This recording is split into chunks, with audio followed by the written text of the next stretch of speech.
નમસ્કાર મિત્રો, આજે છે તારીખ 24 ને શનિવાર। આજે આપણે ગુજરાતના છેલ્લા 24 કલાકના વરસાદના સમાચારોની વાત કરીશું, તો મિત્રો વિડીયાને છેલ્લે સુધી જરૂર જોતા રહેજો। મિત્રો, ગઈકાલે આપણે વાત કરી કે ગુજરાત તરફ એક મોટું વાવાઝોડું નજીક આવી રહ્યું છે। આ વાવાઝોડું હાલ મધ્ય ભારત સુધી પહોંચી ગયું છે અને આગામી 2 થી 3 દિવસમાં ગુજરાતમાં આવશે તેવી સંભાવના છે। આ વાવાઝોડાને કારણે ભારે વરસાદનો તાંડવ જોવા મળી શકે છે। ત્યાર પછી મિત્રો જો વાત કરીએ તો હાલ ગુજરાત ઉપર વરસાદનો કહેર જોવા મળી રહ્યો છે। ગુજરાત મિત્રો દરિયાકાંઠે આવેલું છે, તેથી હાલ મિત્રો ગુજરાતના દરિયામાં ભારે તોફાન જોવા મળી રહ્યું છે, જેના કારણે ગુજરાતમાં આજે રાત્રિ સુધીમાં તોફાની પવન સાથે વરસાદ જોવા મળી શકે છે। ત્યાર પછી મિત્રો જો આપણે વાત કરીએ તો મધ્ય ભારતમાં જોવા મળતું આ વાવાઝોડાને કારણે વરસાદમાં વધારો થઈ શકે છે અને તેની અસર મિત્રો ગુજરાતમાં પણ જોવા મળી શકે છે। હાલ મિત્રો ગુજરાતના દરેક વિસ્તારોમાં તોફાની વરસાદના દ્રશ્યો સામે આવી રહ્યા છે। ગુજરાતમાં તોફાની પવન સાથે ધોધમાર વરસાદ જોવા મળી રહ્યો છે। ત્યાર પછી મિત્રો ગુજરાતની સાથે સમગ્ર ભારતમાં પણ છેલ્લા 24 કલાકમાં અતિભારે વરસાદ વરસી ગયો છે, જેના કારણે હવામાન વિભાગે ભારે વરસાદને કારણે અમુક જિલ્લાઓમાં રેડ એલર્ટ પણ જાહેર કરી દીધું છે। ત્યાર પછી મિત્રો આજે ગુજરાતમાં કાળા ડિબાંગ વાદળો જોવા મળી રહ્યા છે, જે આજે રાત્રે તોફાની વરસાદ વરસાવે તેવી આગાહી કરવામાં આવી રહી છે। આજે રાત્રે મિત્રો બહાર સૂતા પહેલાં આ આગાહી અંગે જાણી લેજો, કારણ કે હાલ ગુજરાતમાં બે વરસાદી સિસ્ટમો એક્ટિવ છે, જેના કારણે રાત્રિ દરમિયાન ભારે તોફાની વરસાદ જોવા મળી શકે છે। આજે ગુજરાતના દરિયાકાંઠાના જિલ્લાઓ જેવા કે જામનગર, રાજકોટ, પોરબંદર અને જૂનાગઢમાં અતિભારે વરસાદ પડી શકે છે। આ જિલ્લાઓ દરિયાની નજીક હોવાથી ભારે વરસાદની ચેતવણી આપવામાં આવી છે।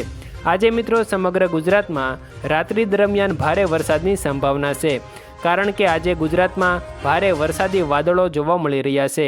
ગઈકાલે પણ મિત્રો ગુજરાતના કેટલાક વિસ્તારોમાં ગોઠણસમાં પાણી ભરાયેલા દ્રશ્યો સામે આવી રહ્યા છે, જે મિત્રો અતિભારે વરસાદના સંકેતો આપી રહ્યા છે। ત્યાર પછી મિત્રો તમે અહીં જોઈ શકો છો કે અમદાવાદની આસપાસના જિલ્લાઓમાં રેડ એલર્ટ જાહેર કરવામાં આવ્યું છે, જેના કારણે અમદાવાદ અને આસપાસના વિસ્તારોમાં ભારે તોફાની વરસાદની સાથે વાવાઝોડું પણ આવી શકે છે। તેથી લોકોને આવતા 24 કલાક માટે સાવધાન રહેવા વિનંતી કરવામાં આવી છે। આજે સમગ્ર ગુજરાતમાં વરસાદની સંભાવના છે। 2 થી 3 ઇંચ જેટલો વરસાદ સમગ્ર વિસ્તારોમાં જોવા મળી શકે છે। આજે રાત્રિ દરમિયાન સમગ્ર ગુજરાતમાં યલો એલર્ટ જાહેર કરવામાં આવ્યું છે। મિત્રો આ એલર્ટને કારણે લોકોને બહાર ન નીકળવાની સૂચના પણ આપવામાં આવી છે। મિત્રો અમદાવાદ શહેરની આસપાસ ભારે વરસાદી સિસ્ટમો એક્ટિવ જોવા મળી રહી છે, જે ભારે નુકસાન પહોંચાડી શકે છે। લોકોને આજે રાત્રિ દરમિયાન સાવધાન રહેવા પણ જણાવવામાં આવ્યું છે। આજે મિત્રો ગુજરાતના દરેક જિલ્લાઓમાં ભારે વરસાદની સંભાવના છે અને જે જિલ્લાઓ મિત્રો દરિયાની નજીક છે ત્યાં વરસાદની સાથે તોફાની વાવાઝોડું પણ આવી શકે છે। હવામાન વિભાગે આવતા 48 કલાક માટે લોકોને સાવધાન રહેવા જણાવ્યું છે। હાલ મિત્રો ગુજરાતની સાથે સમગ્ર ભારતમાં પણ વરસાદનું જોર વધી રહ્યું છે। કેટલાક વિસ્તારોમાં લોકોના ઘરોમાં પાણી પણ ઘૂસી ગયા છે। લોકો રસ્તામાં ગોઠણસમાં પાણીમાં જોવા મળી રહ્યા છે। સરકારે પણ કેટલાક વિસ્તારોમાં લોકોને બચાવવા માટેની કામગીરી શરૂ કરી દીધી છે। આભાર મિત્રો, આજે આપણે આ વિડીયોમાં ગુજરાતના છેલ્લા 24 કલાકમાં વરસાદના તમામ સમાચારોની વાત કરી અને વરસાદની આગાહી અંગેની પણ કેટલીક મહત્ત્વના સમાચારોની વાત કરી। તો તમને આ વિડીયો પસંદ આવ્યો હોય તો વિડીયોને એક લાઇક કરી દેજો અને ચેનલમાં તમે નવા છો તો ચેનલને સબસ્ક્રાઈબ જરૂર કરતા જજો।